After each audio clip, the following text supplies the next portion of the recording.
Yes, this is a spoiler alert. I will warn you. But this isn't a normal situation. This movie, shout out to my plug, I watched it on the NBC Peacock network.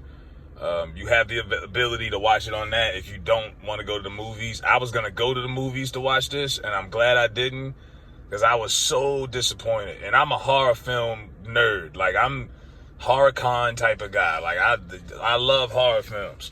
Like, the horror characters are like the way some people look at, Marvel and DC characters. I love these movies. And I thought this was going to be must-see TV. This was going to be my weekend. I'm like, okay, I'm going to go pay to go see it. Then I'm going to watch it when I get back home. Man, start off now. This is the end of this trilogy with this new, this Halloween concept that they put out. Shout out to Danny McBride, but I thought they did a horrible job. I liked the first one that they did. I didn't care for Halloween Kills, but I gave them a pass because it was a filler in between the first one and the final one that we just got. Halloween Kills, I liked the death scenes, but it was a lot of filler, a lot of nonsense. Some kid who claimed he seen Michael Myers the night he killed everybody is a grown man, and he's like, oh, the boogeyman is at large, everybody. And he's an apex predator, and we should be afraid. And I'm like, what am I watching? Like, am I watching a horror film, or am I watching a bad Lifetime movie, featuring Michael Myers? Like, what is this? And I'm like, okay, I give them a pass for that. This one right here, first of all, let's start off with they messed up with the intro. The intro to this movie, you when you think of a Halloween movie, you want them to go straight to the John Carpenter music with the piano and get to it. You don't get that. And then when they do give you the intro, they remix the song with a little bit more slow tempo with these extra piano notes over it. I don't like the new intro. And the pumpkin on the side of the screen keeps on changing its face. So I guess that's like a symbol of letting you know what direction they're going with this. Because, keep it a buck, you don't see Michael Myers for the first 40 minutes of this film. The first 40, 45 minutes, it's all dialogue that does not have anything to do with Michael Myers. I felt like I was watching Halloween 3 Seasons of the Witchcraft. That's what it looked like to me. Cause I'm like, where the hell is Mike? I would have been so pissed if I spent $13 to go watch this, and I'm sitting there for 45 minutes looking at Jamie Lee Curtis old ass as Laurie Strode and her granddaughter and her crazy boyfriend. Now, this is the guy, they make this whole thing about him, really. At some point in those Friday movies, Friday the 13th, it got kind of stupid. It was one where Jason wasn't even in it. He was just Jasonizing people and putting his spirit into other people so they could do his dirty work because he wasn't fit enough to do it anymore. That's what this is. In this film, Michael Myers is like 65 years old. He's a beat up old man, and this kid is living through the spirit of Michael Myers. I'm like, did they even have him in the last one? And he had a babysitter accident where he killed the kid by mistake. The little boy, it was a freak incident, fell off like 3 flights of steps.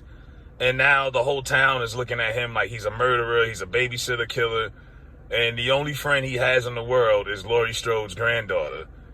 And her mother miraculously died. And I'm like, I could have swore the mother and grandmother and the granddaughter all killed Michael in a second movie, but whatever.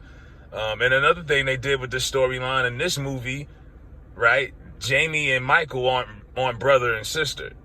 In this, instead, Jamie, or Laurie, she was just one of the kids in the neighborhood picking on Michael because of his brain damage. I'm like, yo, y'all really ruined this all the way, man. All the way. And this kid somehow is walking around the streets of Haddonfield, and he goes into a sewer. I don't know any regular people that go into a goddamn sewer, just walking around, and he finds Michael Myers in this like bat cave. And like I say, Michael is all beat up and washed up. He's got a hump in his back. We're seeing a washed version of Michael Myers. He's got green shit growing out the side of his mask. It's crazy. And I guess Michael sees something special in this kid because he doesn't kill him. But then again, Michael's lost the spirit of his self. He's not the vicious killer he used to be. And this kid brings some random bum to Michael's like lair and gets Michael to finally get his strength back. Michael stabs the guy like 8 times. Remember when Hulk Hogan used to Hulk up? He put his 2 fists and start clinging them together and he get his energy and his powers back and he work his comeback. That's what they did with Mike. I was like, this is so corny. Like, Mike stabs this random guy, hulks up his energy, straightens up his back, cracks his neck, and all of a sudden he's back to being a badass. And I'm like, this is the dumbest shit I've ever seen. And this is an hour into this. I'm like, man, if I would have been, I probably would have walked out if I went to go see this. And I've never walked out on a movie before, but I wanted to walk out in my living room watching this shit. I mean, literally, the whole movie is really Laurie Strode and this little white guy, this little white boy, co-starring Michael Myers. The preview and the trailer is so misleading and deceiving. They should be sued for false advertisement. That trailer, that fight you see between Michael and Laurie, you gotta wait till the last 20 minutes of the movie to see that showdown. And it only lasts maybe 5 or 6 minutes. I was like, whoa, like, y'all really pulled the number on us. They had us all excited for this. They had the opportunity to finish this off with a bang and put this character to bed the right way. And what did they do? They squandered it to launch some kind of a spinoff. And then you realize the boy doesn't even make it to the end of the film because he kills himself. So you spent an hour and a half of an hour and a 50-minute film having us invest our interest into this goofy white boy killing people around the city. He killed more people than Michael did in this movie. He killed more people than Michael Myers in this whole film. Michael might have got 3 bodies. And y'all had us watch this little goofy boy the whole time just for him to kill himself. There was no closure with the character. You know, they take Mike to a junkyard and chop him up. No. Yeah, I was so disappointed in this. Very. Even the granddaughter, Allison, she's possessed by this crazy boyfriend of hers. They're walking down the street and he tells her, I killed someone today. And she just looks at him and then locks eyes and they start kissing and she's turned on. I'm like, what kind of sick shit is this? Like, this shit made no sense. This was just as bad. This was up there with one of the worst sequels of the Halloween franchise. Right up there with The Curse of Michael Myers Part 6. Right up there with Seasoned Witchcraft Part 3. Right up there with Rob Zombie Part 2 when you had Michael's mother was in the movie and the 2 white horses. That shit was retarded too. Y'all just ruined this whole franchise. And it's like they had no idea how to tell this story the right way. It should have started where it left off from the last movie where they burnt him up and he was supposed to come back for one last lick. But instead, they decided to do this stupid possession spirit shit. So that's why they're getting all the bad reviews for people who haven't watched yet. They're like, man, why are people bashing this movie? Because you don't see Michael Myers for the first 45 minutes. That's why. You invest all of your time watching this goofy kid who nobody gives a fuck about until you see who you really paid to go see. You know, that's like going to a basketball game. You go see the Lakers and you don't see LeBron or any of the stars come out till halftime. After halftime, people want star power. This was not the movie to introduce a new character, and you didn't even do that. You failed because you killed the character off at the end. So what was the point of having this boy in this film if you were just going to off him anyway?